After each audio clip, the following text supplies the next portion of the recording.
Pratibus, Sure. man. All right, Kunjai. Mega pile man. Can Yeah. complain. We Can can't complain.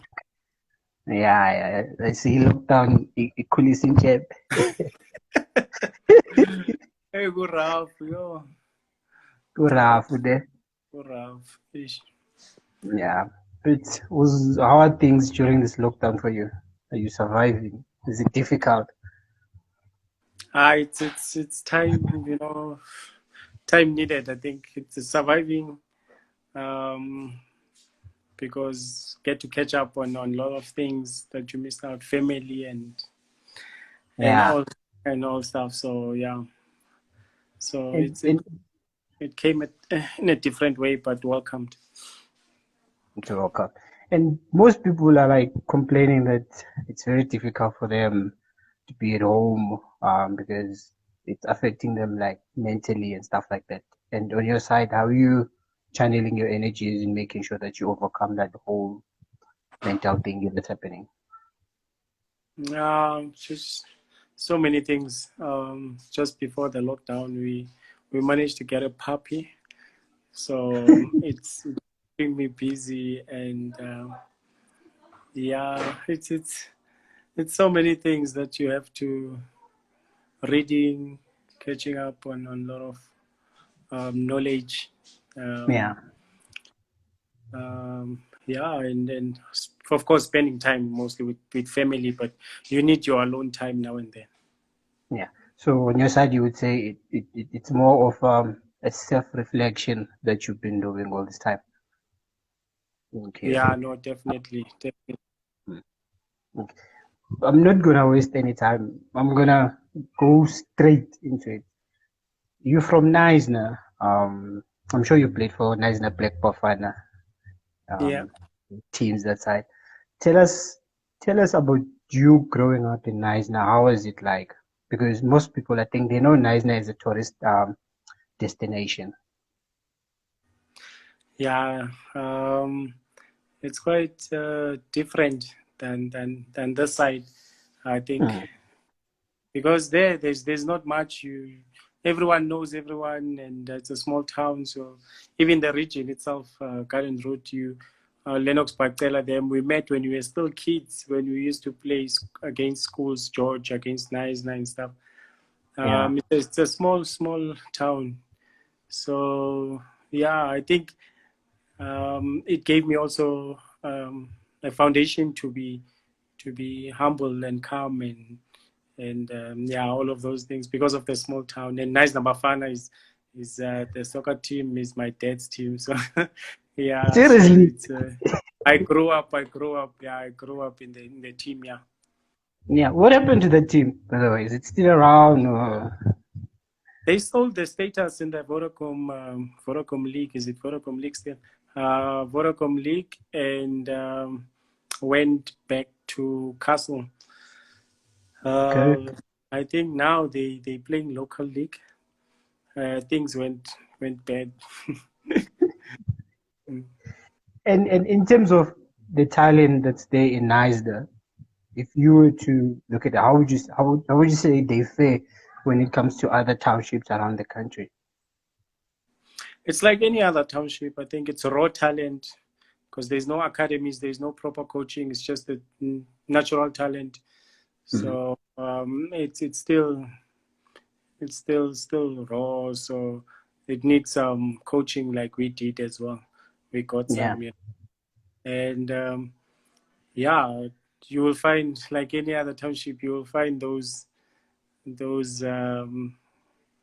Gobese kind of players in the location, Mhm. and um, and Jabu Pules and stuff. I took Jabu there to go see some of the talent, and he was impressed. So if Jabu Mhm. can be impressed of the style of play back there, so yeah, it's more or less any other township, a black child playing football in the street, and skills they come.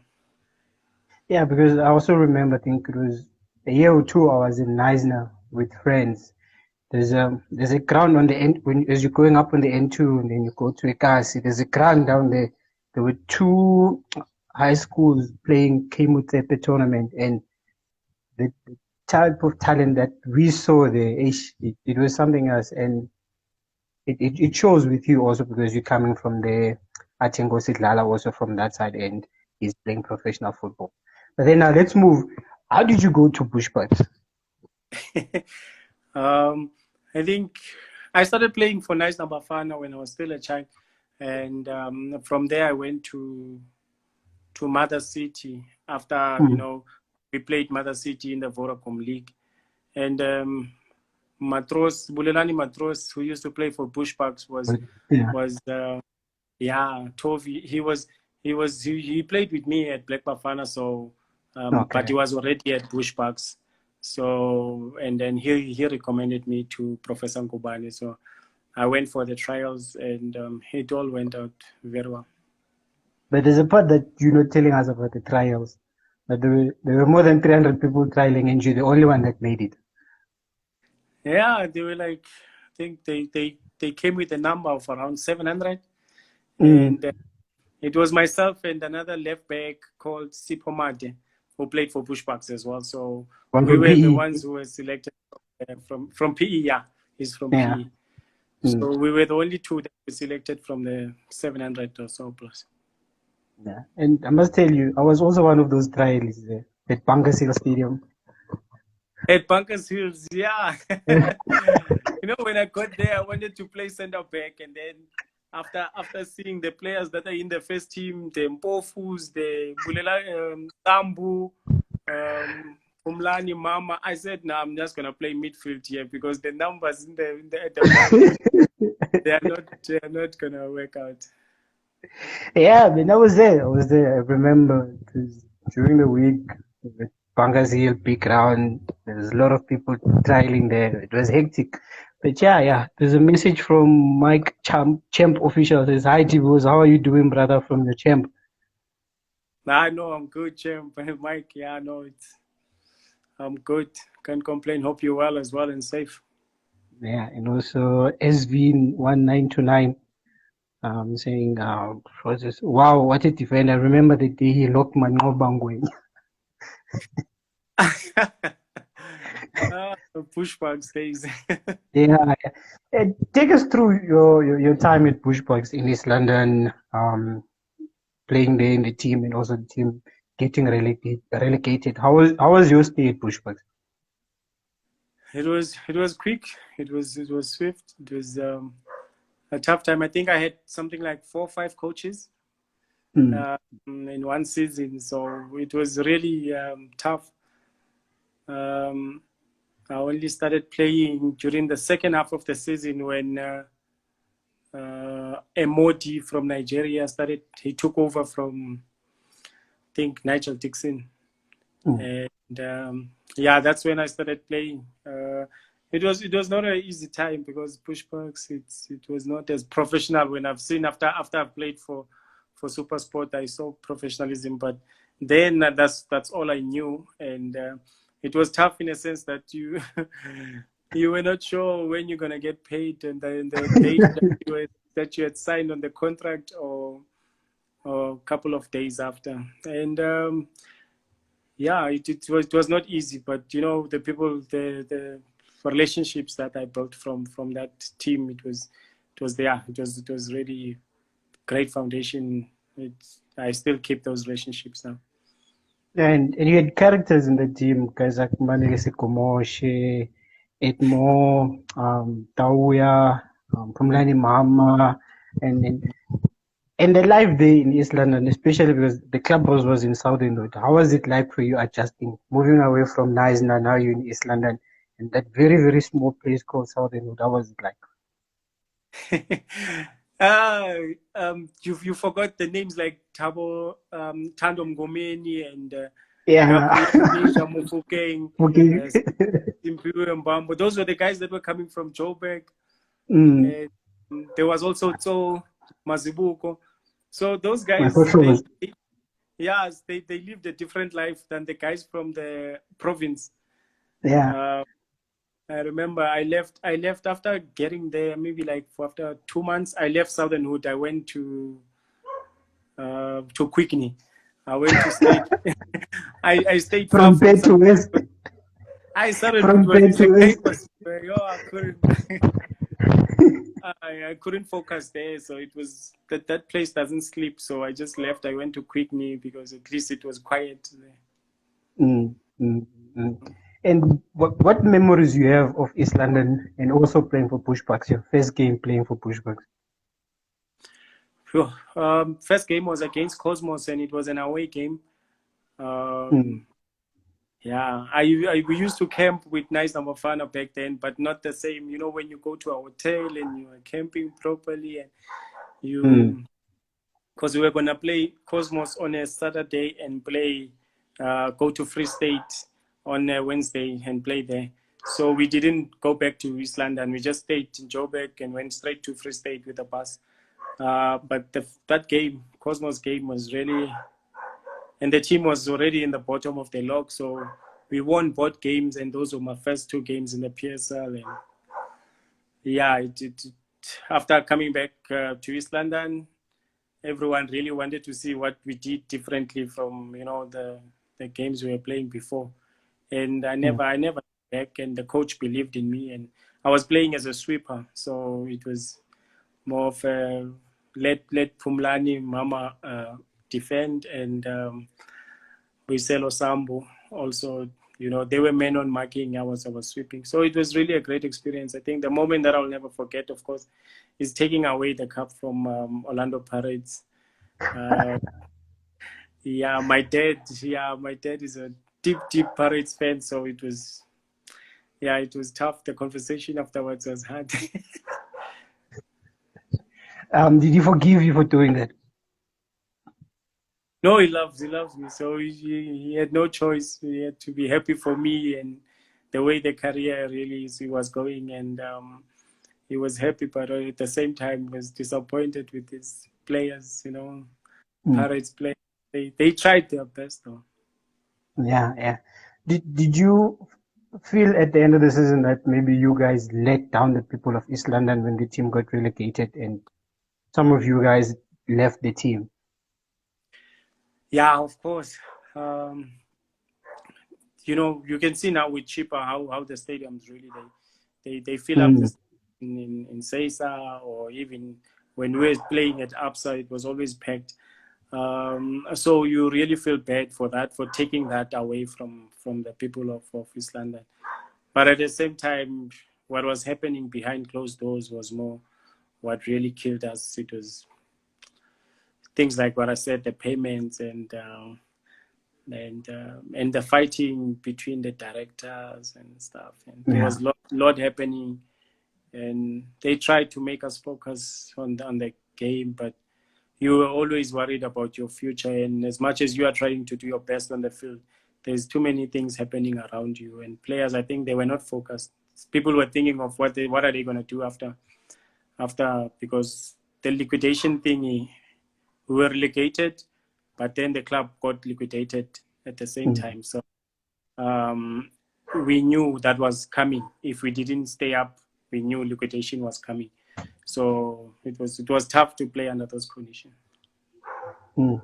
And also on a lighter note now, when you were at Bushbucks, I know there were a lot of characters at Bushbucks, even the coaches. That any funny moments or stories or incidents that might have happened during your time at Bushbucks that you can think of, especially the Jan Smuts big ground.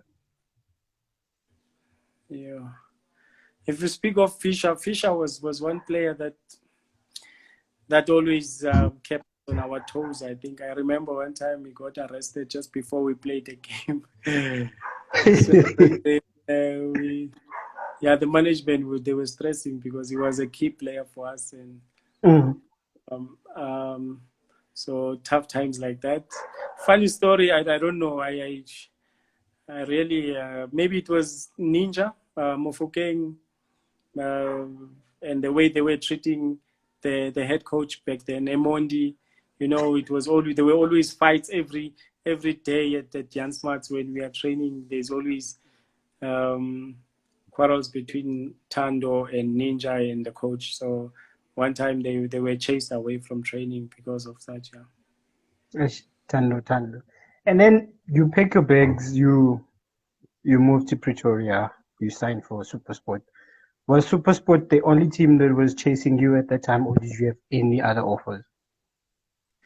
Nah, SuperSport. They were not aware I was free.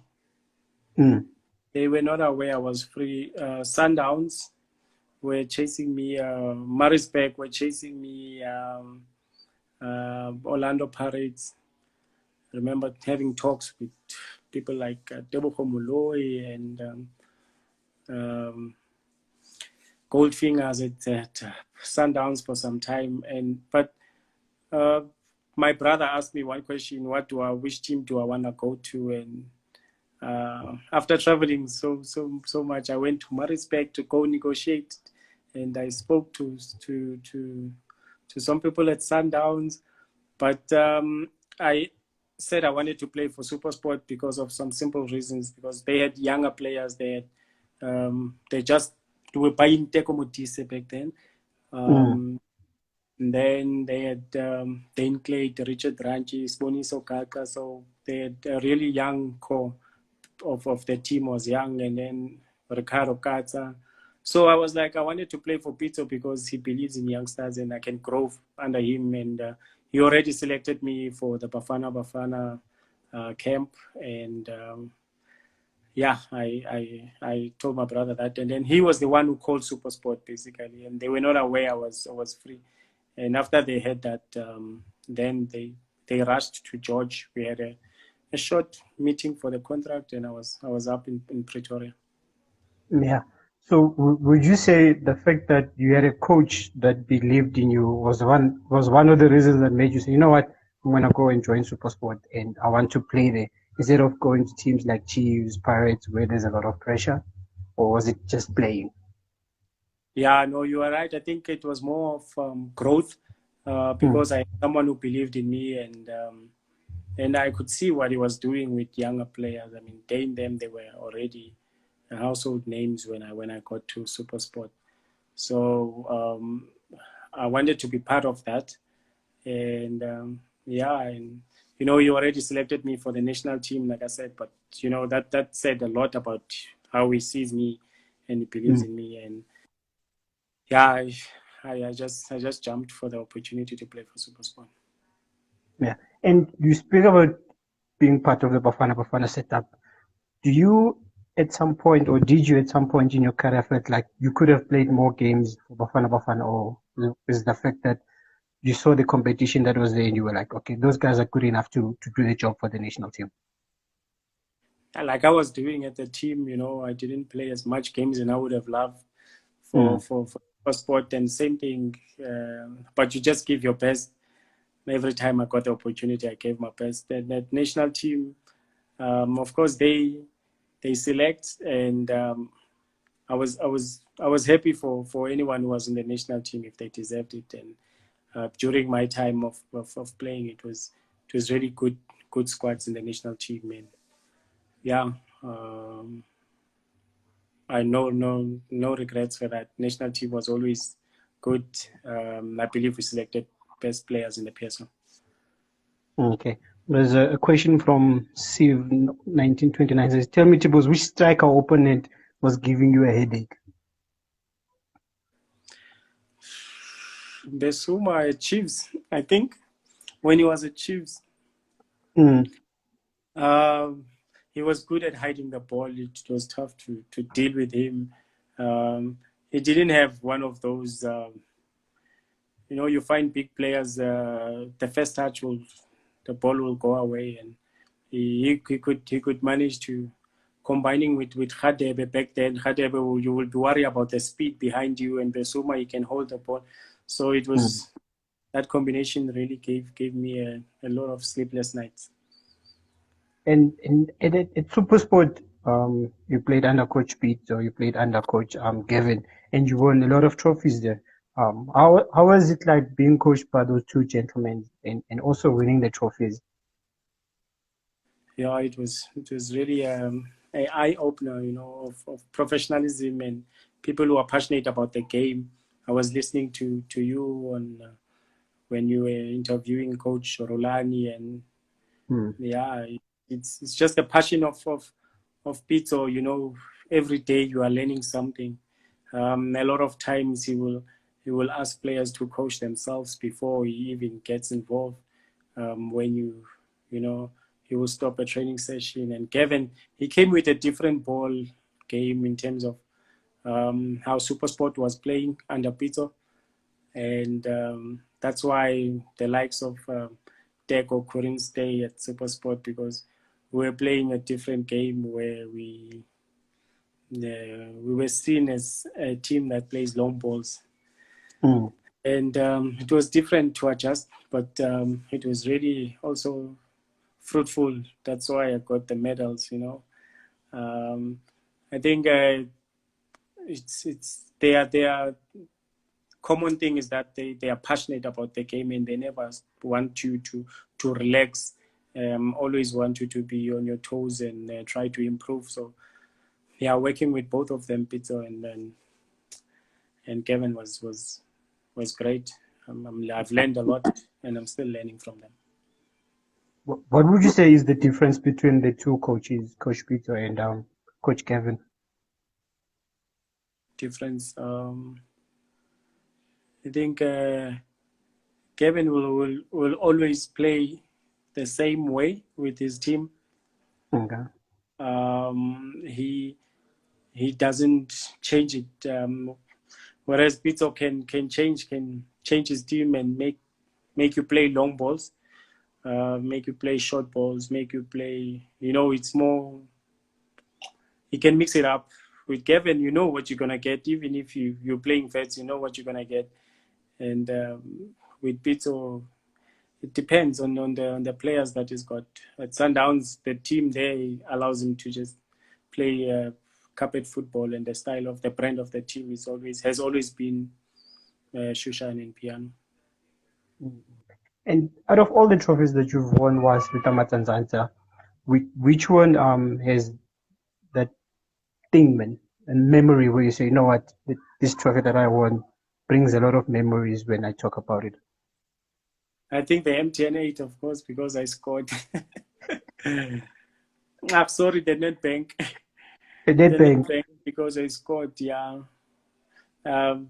Scored in the final, and you earn yourself a man of the match in the final. I couldn't celebrate, because I was doing the doping test. Oh, okay.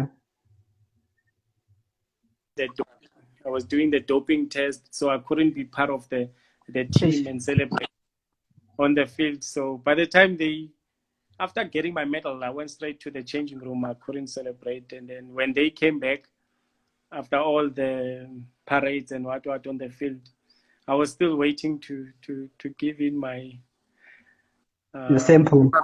Yeah, the sample to the guys. So I had to drink so much water. I don't remember what. They don't even wait for you to celebrate. They just call you immediately. Hey, Chief, come inside.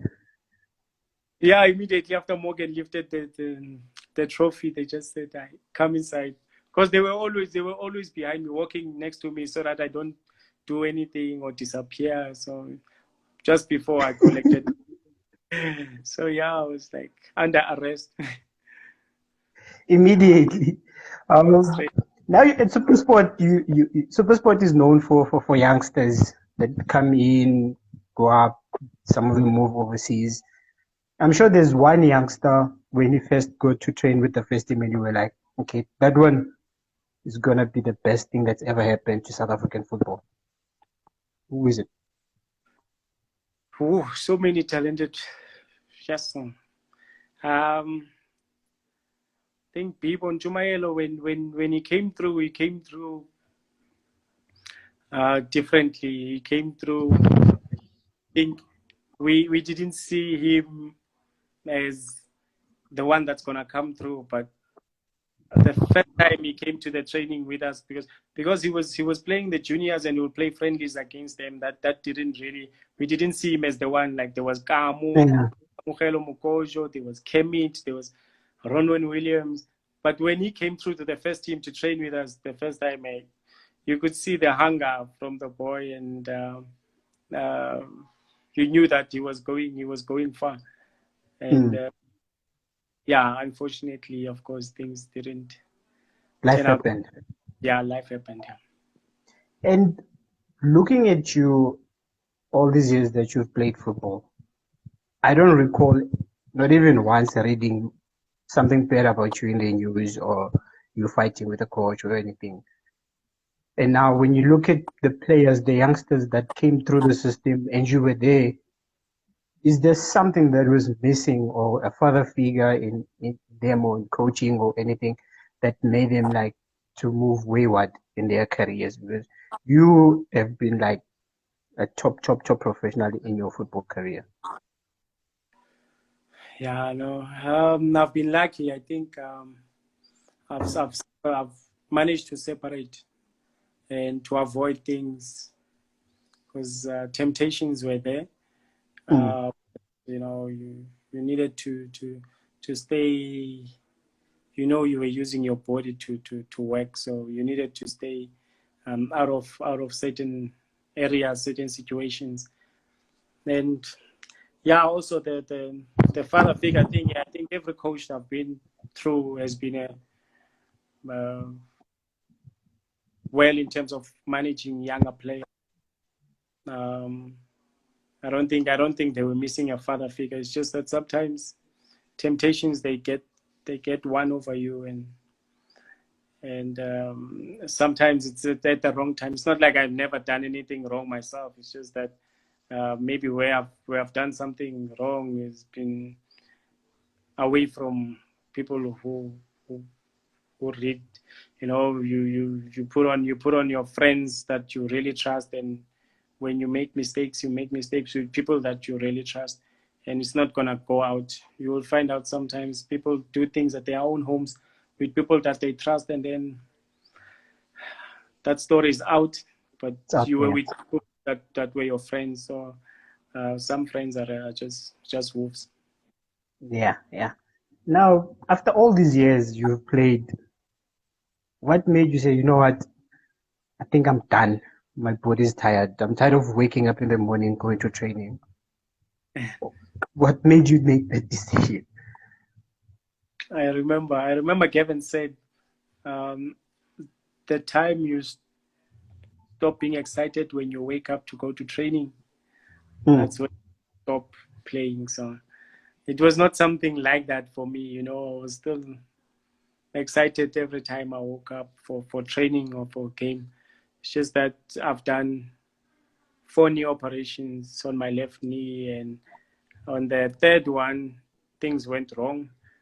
And I think we played Swallows in the Telkom Cup at Atteridgeville, and then I jumped, headed the ball. When I landed badly with my knee, and I, the game was going over to extra time, and I managed to still play another 20 minutes before I went out, and that mm, damaged me. So I went for an operation, but the doctors they didn't really fix the problem because after 6 months, when I tried to come back, um, I could feel the pain and things got worse again. And I had to go under again and be operated. And yeah, that took something like 14 months. So that's a lot in football terms. So the knee never really healed. Never. Sorry, some calls coming. mm. Then the knee never really healed. So I can still feel it now and then. So it's one time Stuart Baxter. I went to training when we were coming back for preseason, the first day, and after that I came back home and the knee was swollen. The next Sure. day I went straight to the office and I didn't go to training. So that was 2016 when I retired. So I went straight to the office and I told the office that I was not going to be able to do this season. So I went back to the training grounds, dressed, fashion dressed. So I went to the coach, told him I'm not gonna be able to continue, and he wanted me to play still, so I just couldn't. Sure. Yeah. Yeah. And the other thing is that you it's almost 10 years. You're used to doing the same thing. You wake up, you go to training, you wake up, you go to training, you wake up. And now you stop doing all of that. And now your daily your routine has to change. How long did it take you to like, okay, you know what? I'm done playing football. I'm no longer a footballer now. I'm Thabo September. uh, it's still there when the routine that I'm doing now, it's not the same. So I still miss the game. So it's you don't really get over it and be like, I now I'm doing me properly. Like Mm, you That's why I would, as an ambassador, when I was an ambassador for SuperSport, I will always go to training now and then. Every opportunity I get, I want to be close to the players and see them train. So mm. it's tough. It's never over. It's not gonna go out of your blood. And now, how does it feel now to be on the other side now, where you watch footballers, you at training and stuff like that, you conduct sessions because you've been roped in now to be part of the stuff. How does it feel now? Does it feel sometimes you feel like you know what, you just wanna go in there and do the job yourself? Yeah, you have to hold yourself sometimes and know that you are now part of the technical team. But it's it's it's okay. I've learned to accept it. It's it's humbling to see how players really respect you since you know what you've done this, and the coach also he's played the game. So Mm. Andre has played the game, so you get that feeling that the players, even if you were to say something wrong, but they will understand that You do it. maybe from a different yeah, since you've played the game, maybe you are right. But uh, it's a different side when you're now. I'm learning from people like Coach Rolani, I guess. Yeah, yeah, yeah. This is a question I always ask footballers and guys that have stopped. Is there loyalty in football? It depends. Um, yeah, I've heard people saying there is no loyalty in football. I've My loyalty also is at SuperSport, but I think the main man is Stan Matthews for me. Because Mm, when he left for the PSL for the job of CEO with the PSL, um, he said if he comes back and I'm still at SuperSport, he will take care of me. mm, So, and when he came back, Chiefs wanted me and they wanted, to take me over to Naturena. But I knew that there was a lot at SuperSport with Stan being there. yeah. And I signed a contract that said I will have a job after football. And that contract, it, it, it was not what Chiefs was offering. Chiefs was offering lots of money, but um, that contract offered me life after football, and Mm, that's what I looked at. And you have to, for people to be loyal to you, you have to really put a lot, and then sacrifice a lot, um, and hope that people also, will respect that and be loyal as well and stick to their words. I guess Stan Matthews is one man that has done that. yeah. So security is the only thing that made you choose SuperSport over Chiefs. Okay. No, that's very understandable, Rahman. Now we go to the last 2 minutes of the chat. I've got 5 quick questions for you. Best player you've ever watched. Zidane, Favorite holiday destination. nice. Your favorite quote or Bible verse. This too shall pass. Okay. Uh, what you love now, being a coach or analyzing for the MTC. Coaching, The coaching. message before, okay, before we finish. Okay, guys, says, gentlemen, oh, Chris played for Mother City at one stage. How were the halftime talks with Brian when the team is not well? That's Simpiwe clans. Who's that? Simpiwe clans. Hey, I can tell that's someone who knows me, who calls me by Chris. Chris. Okay. Okay. Select your 5-a-side squad.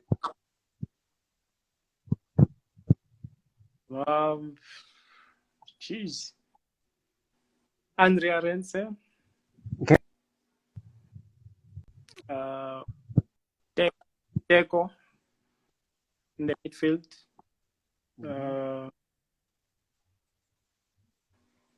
Kahle Kompela up front. Yeah. Jabu Maluleke. And yeah, Ricardo Katza at the back. Okay. Okay, last one. Are we having any benefit game anytime soon for you at SuperSport? No, I don't know, but no, I don't think so. I don't know. We'll see. You will see. Maybe from my from the foundation. Okay. No, I understand. But Tibos, thanks for your time, Hotman. It's been a pleasure getting to know you as a person during this time, and thank you for taking out your time and to have this conversation with me. And I appreciate it, Hotman. Thank you. Thank you for having me. Yeah, Sharp Hotman.